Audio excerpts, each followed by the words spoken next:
So I think it's a theory. I'm not dogmatic about it, but it is. I think it's going to be the ultimate fulfillment of what alchemy has been trying to do for a very long time. And the thesis is that the Philosopher's Stone itself is going to be the mark of the beast. That it's going to be presented as, hey, we've been looking for the Philosopher's Stone for centuries, secretly and outwardly or whatever. But here it is, extended life, become part of society in a real practical way. And again, there's other scriptures that support this idea because the fifth trumpet in Revelation 9:6 talks about in those days, people will seek death and not find it. Yep. They're long to die, but they can't because they're sort of enslaved into this global brain. Jesus talks about if those days had not been cut short, no human being would be saved. That, unless Jesus intervenes, unless God intervenes, literally all flesh would be destroyed. So, there's others as well that talk about this idea. So, I theorize about it. I think it's important to talk about it because I believe your children, their children, unless the Lord returns, are going to be faced with some very challenging ethical questions regarding the integration of technology with flesh. And technology is already adapting and becoming more and more compatible with humanity. There's a lady that I quote, or I show a video clip of in the film.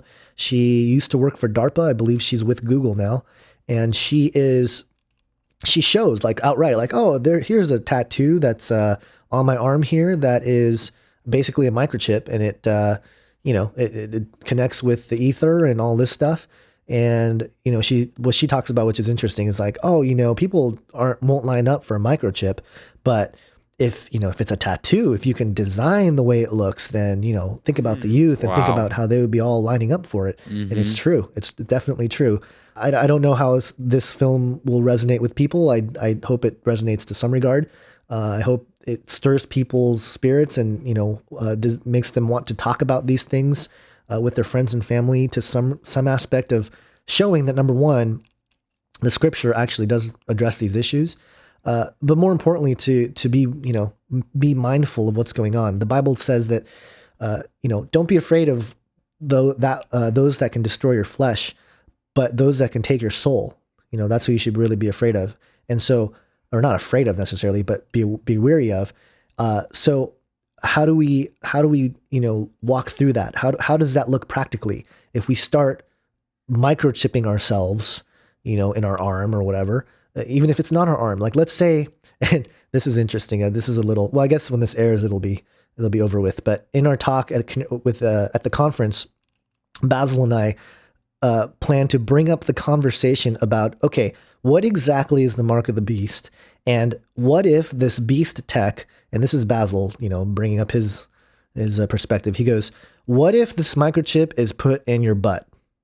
Is it still the mark of the beast? Is your salvation, it says right arm or forehead, right? Or hand or forehead. What if it's in your butt? What if it's the exact same chip, but it's in your butt? Is your salvation at risk? And, we talk about that, but really that conversation is if when your spirit is in jeopardy, if you allow the one that can take your soul away into your physical body, then you should be, weary of that. And so how does that even look? What's that even look like? And is connecting to the ether, to the cloud through a microchip or through some sort of device, is that, putting our soul in jeopardy? So all fascinating things there. Again, I hope it stirs conversation and stirs some thought. And again, just show that, guys, the Bible actually talks about this stuff.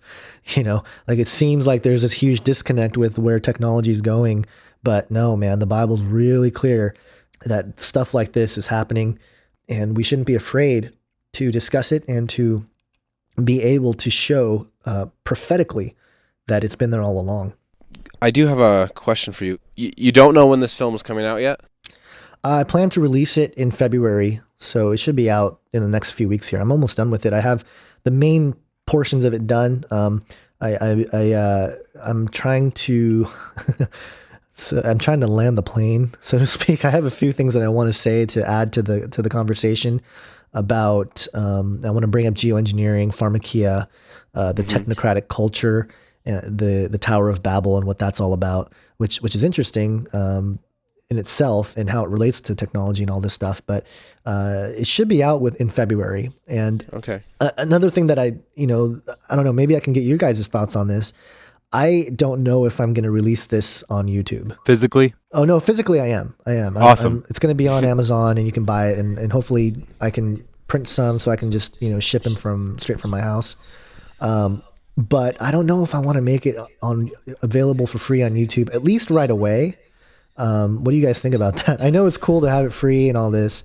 Leonard's actually just gone through this. Sam's talked to them more about it. Oh really?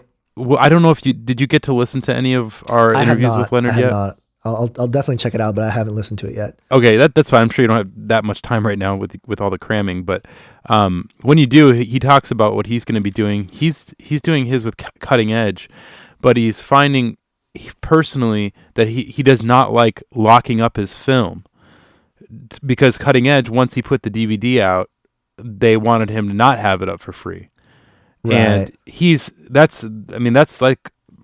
that's where people go to see it for the most part. I mean, not everybody's going to buy it. Most people probably, I don't want to say that most people won't, but we're, as well as I do, Gons, I mean, being with the music situation, watching the transfer from, mp3.com to Pure Volume from Napster and all that stuff, going into that whole digital realm, and CD sales totally plummet, and now CDs are obsolete pretty much. So, with movies, however, people want to watch movies on the big screen, so you have a market for selling them physically. Right. But I still think, personally, from what Leonard has said, I think that you should put it up myself. Yeah, and I think I might do it differently, where I might put it up in segments. There you go. That might not be bad. Yeah, and sort of trickle it out for the free, as far as the free market. But then I'll have it available for people if they want it, right from the get-go. And that way, I will say, just being honest here, the reason why I want to do it that way is because I walked away from my job recently, and I'm in a situation where financially we are just, I'm praying so hard every day because it's just really bad right now. So, and by the way, real quick, we're working on our website right now, and Dan and I are at least feel that we're in a position, we're not trying to do this full time. I mean, this is just for us a way to give back and hopefully catch some people that aren't believers. Yeah. We don't know where God will take in the future, but for right now, God's provided. It's for not our like needs. what you and Basil are doing. I think is amazing, and what we want to do on our site, we'd like to create 3 tabs for donation, and we don't care about making anything for ourselves, but we wanted to have one for Seed the Series, for Leonard's project, and for Canary Cry, so that people could go there if they are interested in donating to God's Property Radio. It'll just say donate, and then it'll give those 3 things. Like, we don't feel that you need to donate to us, but please donate to these people. Oh, that'd be really cool, man. I would appreciate that. And that'd be really neat. I mean, you guys don't have to do that, obviously, but I'm sure Basil will be excited, so he can move into a place. And real quick here, also about Age of Deceit 2. Yeah. Is Basil or anyone going to do like a debut release interview with you on it? That's a good question. This is something I'm finding out is I am a terrible marketer. I have no idea what I should do for that kind of stuff. And maybe that's a good idea to do a Canary Cry episode. Well, I was going to say, if you're not comfortable with having, I don't know, but we'll do it with you the day it comes out. Like, we'll pre-order it from you so that we have it and we'll watch it, and we'd love to interview you like the day it comes out. Yeah, that'd be cool. That'd be something to do. Let's keep in touch with that, and we can definitely pull something off. I did plan to do a Canary Cry episode to just talk about it, but that'll be something. Anything to get the word out, and the word. I always say that, the word and the word. But yeah, let's plan something so we can put something together. Do you have any source of income at all right now? Are you on unemployment or anything? Because you walked away, you said, from the church, right? From that job. My income right now is my wife. She's the income. Oh my gosh. I have a little bit from Age of Deceit, just a real passive income that the Lord's blessed me with through, the Amazon stuff, and a little bit of AdSense on YouTube. But AdSense cracked down quite a bit on YouTube or with Google Plus integration and all that. So they're not, they're really they're not letting videos monetize as much as they used to. And I put out a couple videos just of me talking. I'm just a talking head. And they're like, do you own the rights to all this? It's like, dude, it's video footage of me talking. Like, what do you think, And it's like, I don't know what else to tell you. Like, oh, do you own the rights to the music? And yeah, I made the music, for the background and stuff. So, so that's that. And the Prophecy Forum, I did go into partnership with Doug Hamp for that. The conference is going to happen February 21st and 22nd, which if this is airing in April, then that already passed. Actually, if you probably visit theprophecyforum.com at this point, you can probably grab the DVDs of the conference that will be available.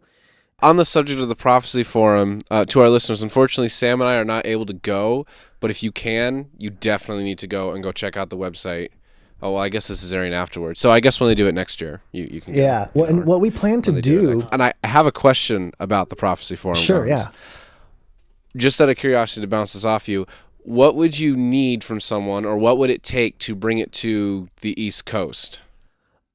Basically an invitation and maybe some travel funds, but that's about it. Okay, so what do you think about this idea? If we could bring it to the DC area and we could do an extra day with, say, Leonard Robb, if we could get Tom Horn, some guys leading tours of DC with the conferencee attenders. Oh, that would be so awesome. That would be incredible. It's funny because my stepdaughter, we're trying to raise funds because she's going to Washington, D.C. as part of a school trip. Mm-hmm. And, she's 12 and she knows all the stuff that's going on because, she hears me talking about it. She's going to be fun. I know. So I was like, and I'm sitting there going, maybe, we should watch a couple of the, Chris Pinto movies a couple more times and, whatnot, and try to get her to, but at the same time, sometimes my wife yells at me and she's like, why are you telling her this stuff? And I'm like, oh, just truth. nothing bad. But she's going to be the one sitting there, and she goes to a Christian school. And so it's so funny, this is another, topic of discussion, if you will, but her friends, sit there and they're like, oh yeah, the Illuminati, they're trying to take over the world. Ha ha ha. And they're like 12, so they know what's going on to some aspect. And even the teachers were like, oh yeah, the country was founded by Freemasons. so the information is out there. So I don't think she's, in bad company as far as that's concerned. She's not going with like a public school or something that's going to be like, oh, praise George Washington. See, we want him to be a god, with that painting of the apotheosis of George Washington. But it'll be interesting to see her perspective on it. But I've never been to DC, but knowing all this, that this is, I would love to go there and look at all that stuff for myself and, talk about it. And that will be, I think that's a great idea. We're totally on board, man. I would love to do that. And the other thing that we plan to do with the Prophecy Forum moving forward is to create a platform for debate on various prophetic issues, eschatological issues. There's a lot of different views, pre-trib, post-trib, pre-wrath. There's views about the Psalm 83 war. There's, the Genesis 6 topic is a big one. One incursion, two incursions, that kind of thing. So there's a lot of different views, and I don't think there's a great platform out there right now that allows for these different views to come to the table, present their case, and let the audience decide for themselves what resonates with them more, or what they think is more of the truth.